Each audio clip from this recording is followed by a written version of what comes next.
Du soleil aujourd'hui et de la chaleur, et pas seulement dans le nord, mais aussi en Bretagne. À Rennes, les températures ont dépassé les 30 degrés. Alors pour trouver un peu de fraîcheur, peut-être avez-vous choisi une balade en forêt, des forêts particulièrement sensibles au risque d'incendie.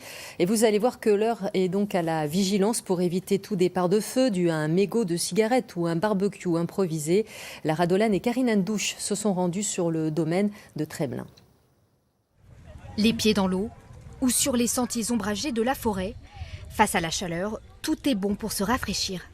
Un avant-goût de vacances pour certains. Kevin Pavio, lui, est en plein travail. Sa mission, traquer tout départ d'incendie.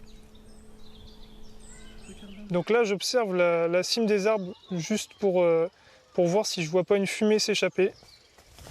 Plus de 32 degrés, du vent et une végétation asséchée. Un cocktail explosif. Donc là, on voit les ajoncs, ils sont complètement grillés. Derrière, à mi-hauteur, on trouve des genêts, des pins qui sont pas très hauts, qui sont grillés aussi. Et puis là, ça fait une force de feu qui est plus puissante que dans le sud, en fait. C'est une végétation à étage, donc ça alimente parfaitement les feux. Ici, interdiction d'allumer un barbecue ou une cigarette à moins de 200 mètres de la végétation.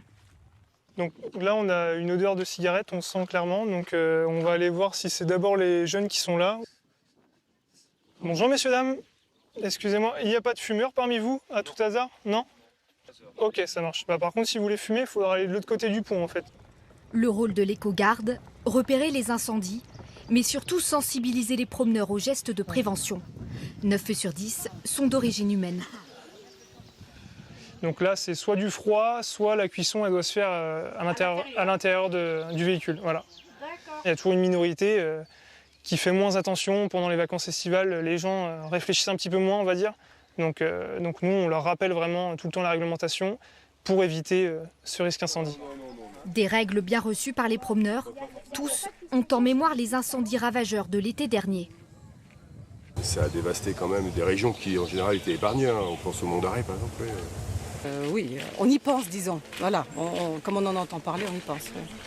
Face au risque accru d'incendie cet été, une dizaine d'éco-gardes sillonneront les sentiers d'Ille-et-Vilaine.